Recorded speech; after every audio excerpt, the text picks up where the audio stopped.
Good morning. आज हम लोग कैरेक्टर वेरिएबल के बारे में डिस्कस करेंगे। इससे पहले के ट्यूटोरियल्स में हम लोग इंटीजर और फ्लोटिंग पॉइंट के बारे में डिस्कस कर चुके हैं। यह जो कैरेक्टर वेरिएबल है यह उस समय हमारा हेल्प करता है जब हम किसी कैरेक्टर को स्टोर करना चाहते हैं। खैर, इसका बिहेव क्या है, इसके बारे में क्या है, इसको देखने से पहले हम लोग एक प्रोग्राम के ऊपर पहले आ जाते हैं, फिर हम लोग इसके बारे में डिस्कस करेंगे। आपको मालूम ही है, या तो एक सिर्फ आपका कमेंट है या इंक्लूड .h है, इसके बारे में अब डिस्कस करने की जरूरत है नहीं। आपने लिखा कैर ch और आपने लिखा ch equal to h। h के बारे में दो चीज इंपॉर्टेंट है। पहला, h एक कैरेक्टर है। दूसरा, अगर हम कैरेक्टर लिखते हैं तो हमको इसको सिंगल कोटेशन मार्क के अंदर लिखना पड़ता है। यह एक रूल है। अब जब आप लिखिएगा %c तो यह फॉर्मेट स्ट्रिंग है, ch यह काम करेगा। कैरेक्टर के साथ अगर हम चाहें तो %d भी यूज कर सकते हैं।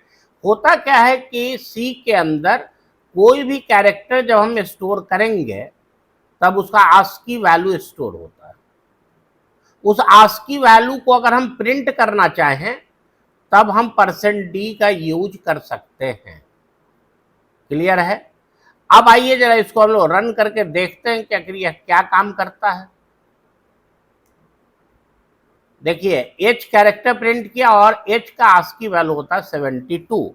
यह असल में फिक्स है और क्या क्या हमको याद रखना है अभी खैर हम लोग उस पर आएंगे। ठीक है, h और 72 इसने प्रिंट किया। इसका मतलब हुआ कि कैरेक्टर वेरिएबल के साथ हम %d भी लगा सकते हैं और %c भी। %c अगर हम लगाएंगे तब वह उसका कैरेक्टर प्रिंट करेगा और %d अगर लगाएंगे तब जो स्टोर्ड कैरेक्टर होगा उसका आस्की वैल्यू प्रिंट कर देगा।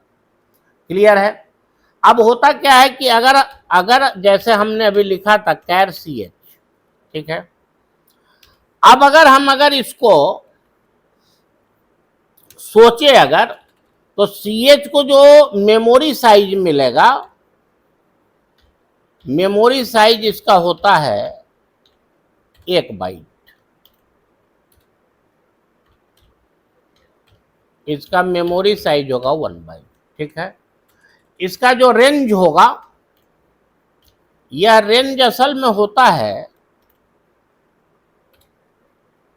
-128 से लेकर के +127 तक। यह जो रेंज है ये हो सकता है थोड़ा सा हमको कंफ्यूज करे, इसीलिए हमने पहले ही इस प्रोग्राम को आपको डिस्कस किया कि होता क्या है कि जो भी हम कैरेक्टर स्टोर करते हैं बेसिकली कैरेक्टर स्टोर नहीं होता है, उस कैरेक्टर के अगेंस्ट उसका आस्की वैल्यू स्टोर्ड होता है। और अब इस लाइन का इंटरप्रिटेशन होगा कि यह ch यानी यह जो वेरिएबल है यह हर उस कैरेक्टर को स्टोर करेगा जिस कैरेक्टर का आस्की वैल्यू -128 से लेके +127 तक होगा। इसके लिए अगर आप चाहिए तो जो इसका स्पेसिफायर है, फॉर्मेट स्पेसिफायर, वह %c भी लगा सकते हैं या अगर हम चाहें तो %d भी लगा सकते हैं। %d अगर हम लगाएंगे तो आस्की वैल्यू आएगा, %c लगाएंगे तो जो स्टोर्ड कैरेक्टर होगा वो आएगा। क्लियर है?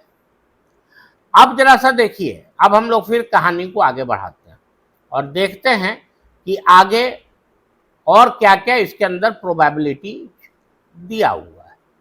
ठीक है, अब देखिए, अभी हमने तुरंत कहा, देखिए एक चीज आप जान लीजिए कि कैरेक्टर और इंटीजर के बीच में बिल्कुल कंपैटिबिलिटी है।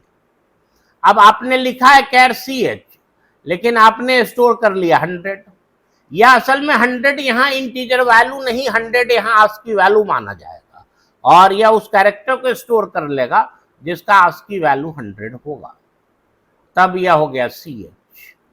जब हम ch को प्रिंट करेंगे तब यह d आएगा। क्यों d आ रहा, अभी खैर आ रहे हैं उस पॉइंट पे हम लोग, और %d तो 100 आएगा। इसका मतलब हुआ कि हम लोग बोल सकते हैं कि कैरेक्टर वेरिएबल के अंदर भी अगर हम चाहें तो इंटीजर वैल्यू ले सकते हैं, लेकिन तब वह इंटीजर वैल्यू आस्की वैल्यू की तरह ट्रीट होगा और वह कैरेक्टर स्टोर हो जाएगा जिस कैरेक्टर का कि वो आस्की वैल्यू होगा। देखिए, दो तीन आस्की वैल्यू हमको याद रखना पड़ेगा। जैसे कैपिटल ए का होता है 65, स्मॉल ए का होता है 97 और जीरो का होता है 48। इसका मतलब हुआ कि जीरो भी अपने आप में एक कैरेक्टर है। अभी हम इसी के में आगे जो आएगा प्रोग्राम उसमें हम लोग डिस्कस करके इसको प्रूफ करेंगे। क्लियर है? अब अगर जीरो अगर रहेगा तो 0 से 9 तक है। और एक बात आप जान लीजिए कि कीबोर्ड के अंदर जितना भी कैरेक्टर दिया हुआ है उसी को हम कैरेक्टर मान सकते हैं जिसका आस्की वैल्यू दिया हुआ होगा। और यह कॉम्बिनेशन में नहीं होता है। मतलब क्या हुआ कि ए का तो 65 है, लेकिन कोई आदमी लिख दे ए बी, उसका कोई आस्की वैल्यू नहीं और उसको यह कैरेक्टर मानेगा भी नहीं। ठीक है ना, यह सिंगल कैरेक्टर मानता है। उसी तरह से 0 से लेकर 9 तक कैरेक्टर है, लेकिन कोई आदमी कहे कि ना 500 कैरेक्टर है कि नहीं, नहीं है। 550, 95 ये सब कैरेक्टर नहीं। ठीक है ना, वो तो फिर आस्की वैल्यू हो सकता है किसी का, मतलब कॉम्बिनेशन में यह काम नहीं करेगा। ठीक है, अब चूंकि जो लोअर केस ए था उसका आपने यहाँ पे लिखा भी है, उसका आस्की वैल्यू क्या है 97, तब इजिली यह आगे बढ़ जाएगा 97 से 97, 98, 99, 100, मतलब ए बी सी और डी। क्लियर है? आइए फिर नेक्स्ट वाले को देखते हैं।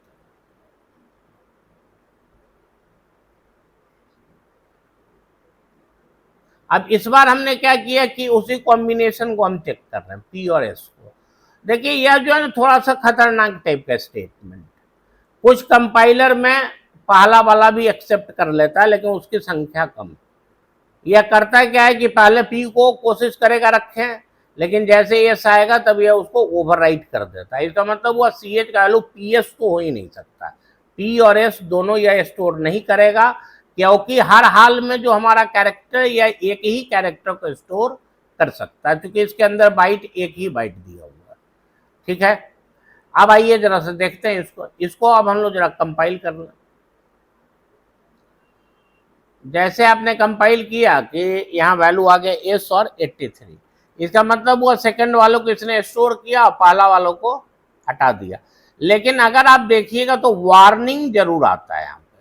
वार्निंग इसलिए आ रहा है क्योंकि आपने गलत काम करने का कोशिश किया, क्योंकि कैरेक्टर जो वेरिएबल है यह एक ही को रखेगा और आपने दो को रख दिया साहब, ये तो काम करेगा। इसीलिए इसने वार्निंग दिया कि इस तरह के काम को नहीं करना चाहिए।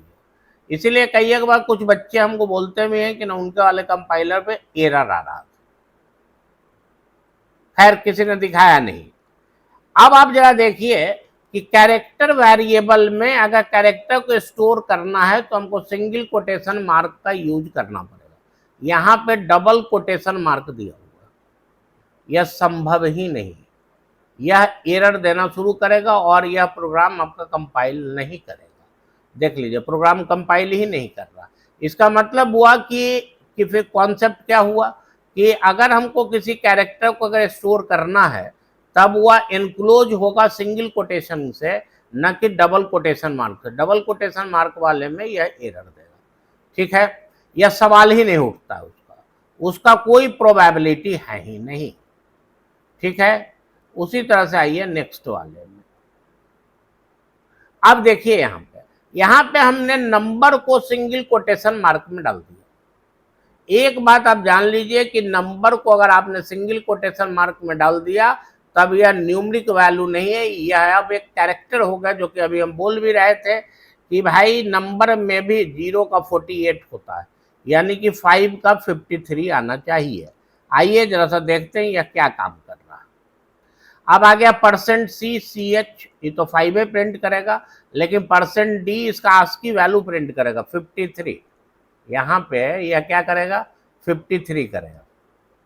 उसी तरह से अगर हम 2 चाहें स्टोर करें तब यह 5 को स्टोर नहीं करेगा, किसको करेगा 8 को, जो कि अभी हम लोग यहाँ देख भी रहे थे इस वाले में कि भाई 2 अगर हम कोशिश कर रहे थे तो P को स्टोर नहीं करके इसने S को स्टोर किया था।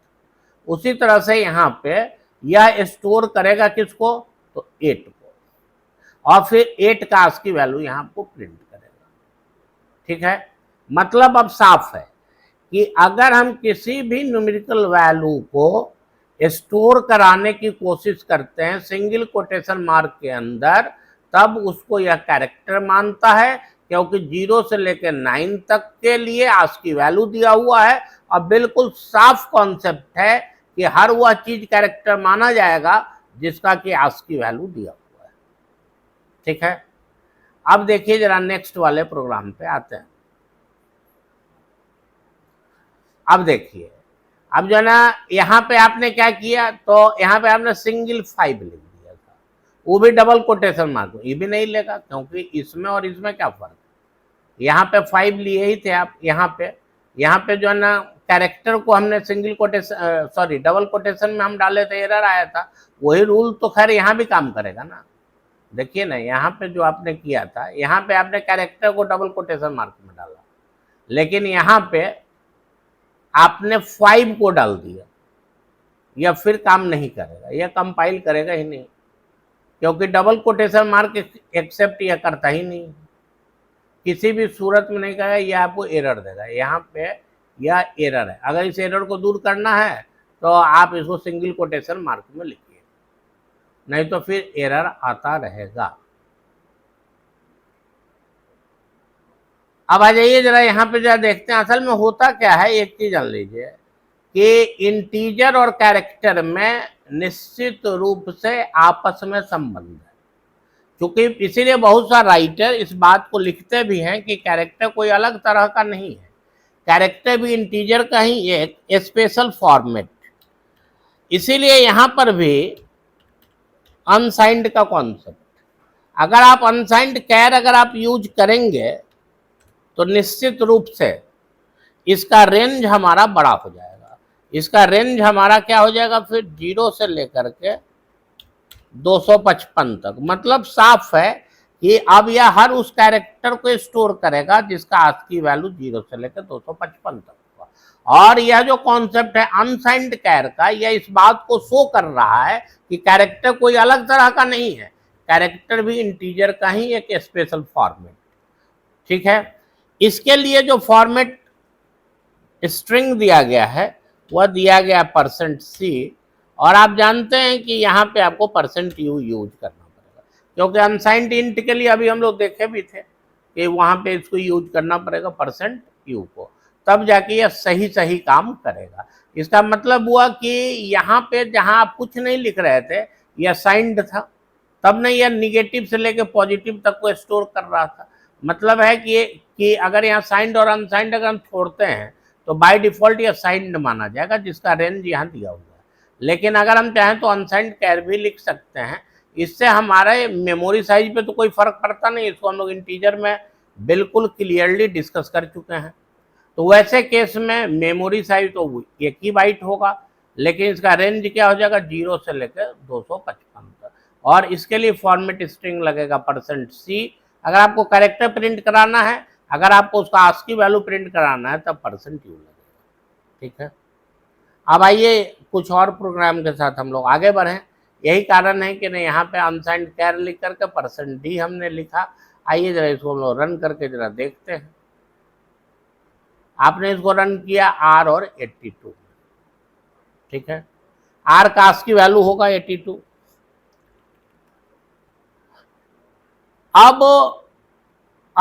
अब जैसा हम लोग चेक कर लें कि भाई %d से भी तो हमारा काम चल रहा है, तो इस बात को हम लोग पीछे डिस्कस कर चुके हैं क्लियरली कि जब तक विद इन द रेंज रहता है तब तक तो फॉर्मेट स्ट्रिंग नीचे वाला भी काम कर जाता है, लेकिन जैसे हम रेंज को आगे बढ़ाएंगे तब मामला हमारा गड़बड़ हो जाएगा। ठीक है ना,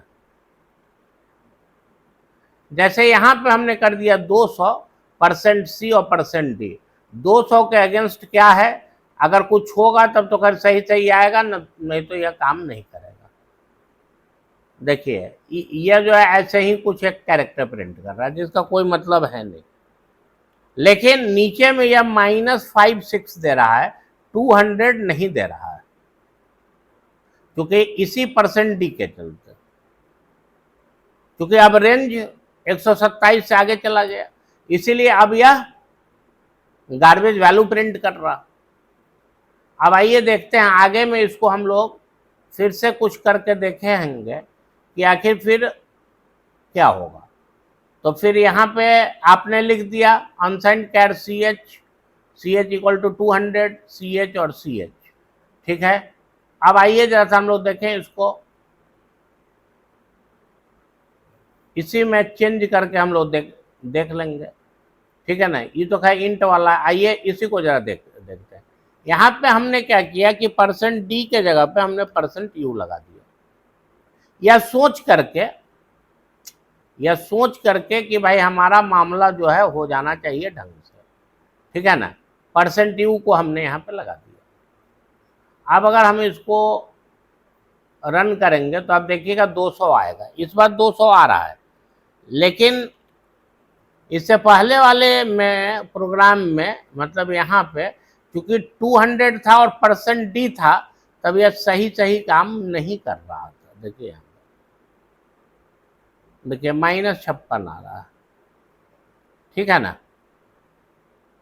अब एक लास्ट वाले को देखिए, यह जो इंट और कैर के बीच में है ना, बिल्कुल मामला एकदम अदला बदली का। हमने यहाँ पे लिख दिया सी एच इक्वल टू 76, हमने प्रिंट किया सी एच। अब यह क्या करेगा, जैसे आप परसेंट सी आप लिखेंगे तब यह जो स्टोर्ड वैल्यू है या आस्की वैल्यू में कन्वर्ट कर जाएगा, और तब यह उस कैरेक्टर को प्रिंट करेगा जिसका आस्की वैल्यू 76 होगा, जो आउटपुट में यहाँ पर दिखेगा भी एल का होता है। परसेंट डी में तो कोई दिक्कत है नहीं। लेकिन आश्चर्यजनक यह है कि अगर हम इंट में भी चाहें तो कैरेक्टर लिख सकते हैं, सी एच इक्वल टू ए है सी एच, तब यह प्रिंट करेगा ए को। छोटा वाले ए का तो बिल्कुल क्लियर है, और छोटा वाले ए का आस्की वैल्यू क्या है 97, तब यह 97 प्रिंट कर देगा, ठीक है। लेकिन अगर आप चाहिए कि भाई इस ए को हम यहाँ से हटा के डबल कोटेशन मार्क हम कर दें, क्योंकि अभी तो ये तो काम कर नहीं रहा था कैरेक्टर में, तो आइए जैसा देखते हैं इसको। देखिए एरर देना शुरू कर दिया, मतलब कि कैरेक्टर कांस्टेंट जब भी लिखना होगा तब हमको उसको सिंगल कोटेशन मार्क में ही लिखना होगा, ठीक है। इस तरह से आज हम लोगों ने कैरेक्टर भी खत्म कर लिया, और हम लोग बोल सकते हैं कि डेटा टाइप के तीनों ही टाइप को हम लोग पढ़ लिए, इंटीजर को भी, फ्लोटिंग पॉइंट को भी और कैरेक्टर को भी। आज हम लोग कैरेक्टर में देखें कि परसेंट सी और परसेंट डी भी होता है, इसीलिए एक बार इंट को हम लोग रिविजिट किए, क्योंकि इंट में भी अगर हम चाहें तो इस तरह का कारनामा कर सकते हैं, क्योंकि कैरेक्टर और इंटीजर में आपस में क्या है, कॉम्पेटिबिलिटी है, ठीक है ना। क्योंकि आस्की वैल्यू पे काम करता है कैरेक्टर, इसलिए कोई अलग तरह का नहीं, ठीक है। तब चलिए अब आज भर यहीं बंद करेंगे, और नेक्स्ट ट्यूटोरियल में हम लोग फिर से कुछ नए टॉपिक के बारे में चर्चा करेंगे। Thank you very much.